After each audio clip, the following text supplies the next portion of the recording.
I've learned this at least by my experiment, that if one advances confidently in the direction of their dreams and endeavors to live the life imagined, they will meet success unexpected in common hours. Henry David Thoreau.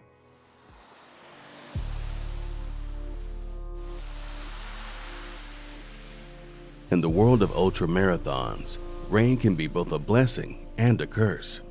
The fact that it was raining for me was, okay, the heat is not going to be a problem. So that's one thing that maybe I can check from the worries. But on the other hand, running such a long distance wet can give you other problems like blistering, chafing, getting more heavier. There's so many things when you run and there's water that you cannot see the holes that you can get a twisted ankle. In one hand, okay, heat is not the main problem. The rain poses other hazards. So I didn't know what I was going through. So I remember I put my rain jacket. If I need to run with this, I run with this, whatever. Everybody's nerves were on edge because we didn't know what to expect. The weather was supposed to be thunderstorm and rain, and when we prepared and did the first initial mock run, it was very sunny and it was like 75 degrees. So we were getting the polar opposite of what we had prepared for. Regardless of the weather that Mother Nature dials up, being prepared with the full support of your team is what matters most. You gotta do that because you cannot expect me in the middle of a race, me looking at a blister and you telling me to sew it. I will tell you. Because you're gonna be there for like half an hour. You don't need to sew the blister. You just need to, I'll explain it. You just need to. Okay, but it's a simple. You just need to have this. I don't even know how to do that. Nothing, it's already I done. don't even know how to sew a button. You give it to me and I'll do it. My mindset when we were prepping all the gear was, the day's here. And unfortunately, due to time, we did not have any time left to prepare under the weather conditions that we were experiencing for the race. And it was crazy. It was just crazy. The 2-hour road trip to Marathon Key, Florida gave Saul a chance to reflect on all he's done to prepare for his challenge and all his team has been through. We're here in Homestead and Robert is here. We're gonna get some smoothies before heading to Marathon. Only a few hours till the race. Yay! We're so excited and hungry. A lot of cyclists and endurance athletes, they make their way all the way from Miami to just try the fruit and shakes that they have in here. But this was my idea. This is family sharing each other's shit. Oh my God. What is that one? What is it? Wow. What is it?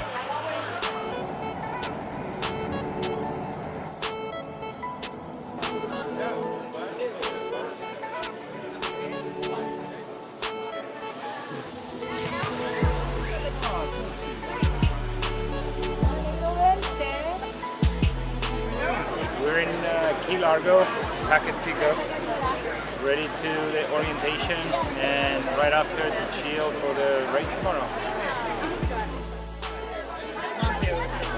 Always run on a bike path or sidewalk and off the road unless instructed otherwise. It's been 6 long months of all this hard preparation, and now that it's finally here, it's like, oh my God, it's exciting, but it's like very anxious. I know we're all very nervous. His family's like so excited, so supportive, so we're just ready for him to get this like done and over with and succeed, because we know he's gonna finish and we know he's gonna feel good about himself. And honestly, like sacrificing a couple of my weekends was totally worth it.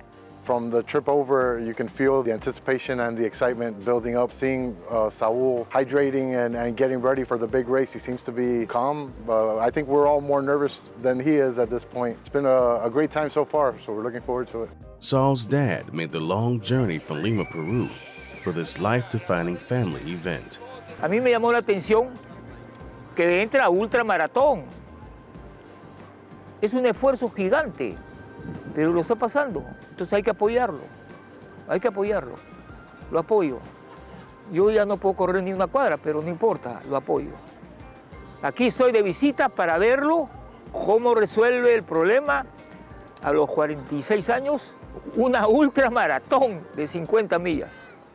But for Saul, race day was going to be treated like any other training day. That morning when I woke up and I said, this is the time, my mind was like kind of like in two places. One is like, what the fuck I'm doing, you know, what is going to be, you know, and should I stress out? And the other part was like, no, you know what, this is another training day. And it's going to be a longer one, but I will have more support. So if I have arrived here, you know, with, you know, some injuries, but, you know, fine. So I was confident that I was going to finish. Face up. Huh? Face up. The work that we put as a team, me as individual and all the crew and my family over the past 6 months to get into this, you know, race was kind of like, it was hard. Took a big toll on me, but if I would do things differently, yes, of course. It's so easy to be a general after the war, right? But, you know, in the heat of the moment, it's very hard to take decisions or the right decisions.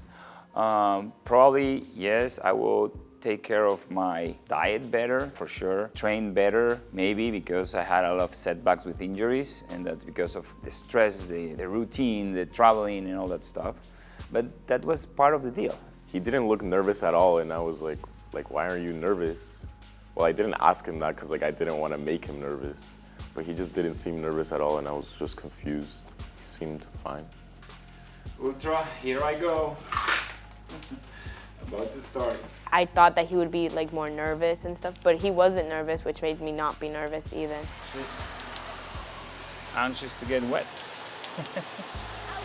See what happened. We started cheering him from the other side of the road. He got like embarrassed. He's like, stop. And we kept cheering him on.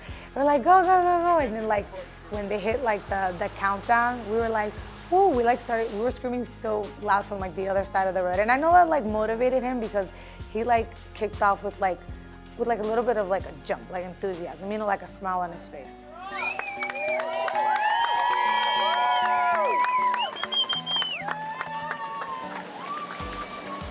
It's what is called a wet start. And I really, really like this weather because it's really hot in Key West. So I prefer this over 100 degrees. So I think it's gonna be a great day. Being a methodical, process-minded man, Saul broke the race down in his mind into 3 parts. First part is like warming up, staying focused, is getting your body used to. The second part is like kind of work with the nutrition, with the calories, with the hydration. The third part is the hard part, is when you cross the 30 miles mark, you know, is where you start getting like tired and you need like, sometimes you need like a boost, like, you know, seeing your crew, your family, my son Aaron, Fiona. You know, I just don't want him to get run over right now. That's all I'm trying to do.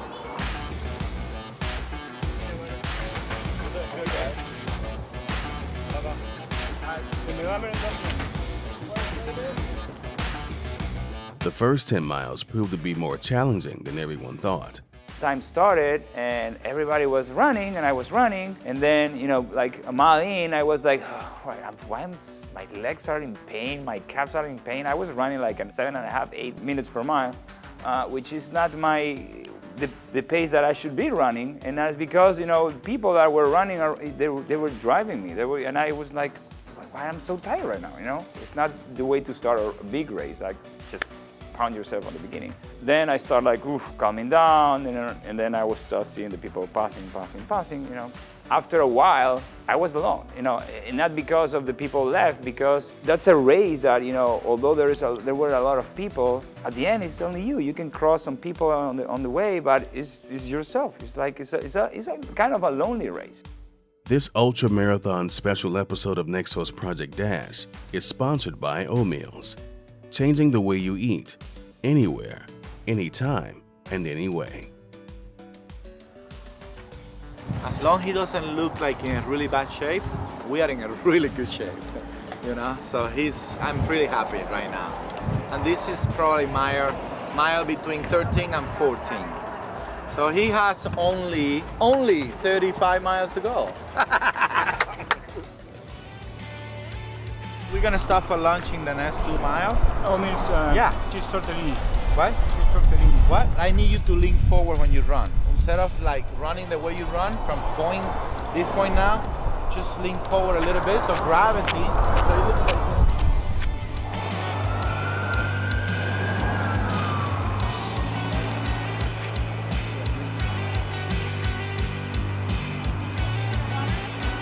So we got lunch, we feed him, the chiropractor work on him. He's like a brand new athlete. I'm excited to see what happens.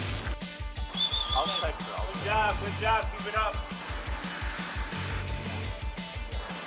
Like 30 miles in, started to get cranky. He started getting blisters. Oh my gosh. Him sewing, talk about trauma. You grab a sewing kit, like a regular sewing kit with a little thread, and you just bite your tongue and just go inside the blister, go to the other side of the blister, and then cut it and leave the thread inside. He just like stuck the needle. It was so disgusting. And then he just like put on all that Vaseline on his foot and then just kept running. Like that like showed me that he was like super like determined to like finish the race, even though his feet were like really gross. I did like, I think 3 times or 4 times. It was so painful.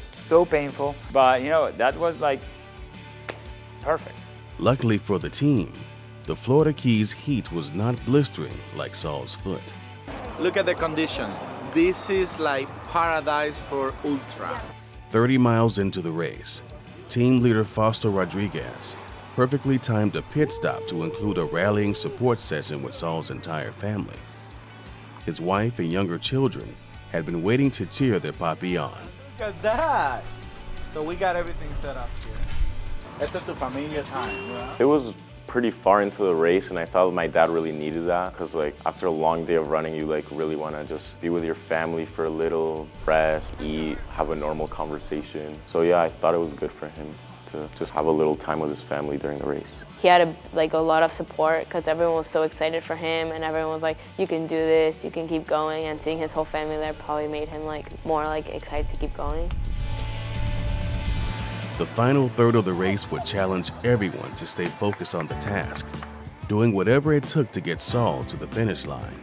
Aaron and Evie started running with him, Fiona ran with him, and that's when he needed like most of the babying. He was getting down to the point that when you talked to him, he wasn't even acknowledging what you were saying. I spoke to Aaron, his son, and I said, hey, let's run with your dad for a little bit, it'll be fun, we'll joke. But we were just laughing really hard, we could barely breathe. He's like, wait, stop, I can't breathe, I need to save my energy. We decided, maybe we should like run with him so like he keeps his like spirit up because it has been a long day.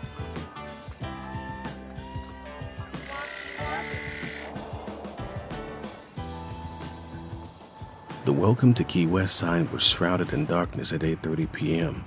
as Saul made the turn into town. He met the crew for a brief pit stop on a causeway where the winds had picked up and an eerie darkness left Saul perplexed as to the distance to the finish line. If you can run with him or walk with him, 10 feet. We just have to keep his mind busy. Aaron then decided to support his dad for the last few miles or so. The plan would be to meet the whole crew and Saul's family 100 yards from the finish line, where they would all savor the accomplishment and cross it together. We got some piece of information in regards to some doubters, some people that did not think that he was going to finish the race. It was people that were very close to him, so it hurt him a little bit to hear that. There were many people who like doubted my dad, who didn't think he was gonna finish this race, but like I knew he was gonna finish because I know that if he puts his mind to something, like he will achieve it, and like that's something that he taught me like by doing this race. So yeah, I'll remember this for the rest of my life. I always thought that he could do it because like he can do anything he puts his mind to, like no matter what it is. I was so proud of him when he finished, and it shows me that like if I want to do something really badly, doesn't matter like if anyone doesn't want me to do it or anything, that I can do it.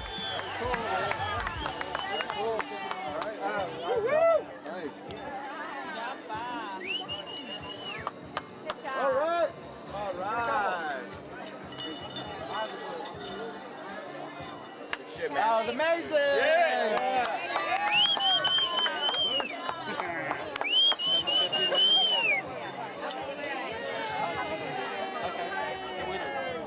Amazing stuff.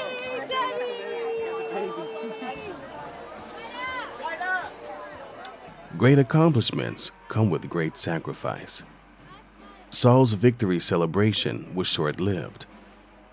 The emergency room visits that Saul has known a few times in the last 6 months was again part of the story. They run the CPK level test over there, and my CPK, after already like 4 IBs, was like 14,900 and something, where the normal, the max level is 300. It was crazy. And my creatine also was a little high, and you know, when the creatine is high, means that your kidney function is not doing well. So I was happy that I was able to accomplish, you know, what, you know, took a lot of work and effort and you know, and good times and bad times and you know, setbacks and you know, good things and bad things, you know. But you know, I was like, feel like, now what? Just when you commit to something, just do it and find the support that you can get and appreciate the support that you get. And if you put your heart, you get it done. Just find your dash and leave it.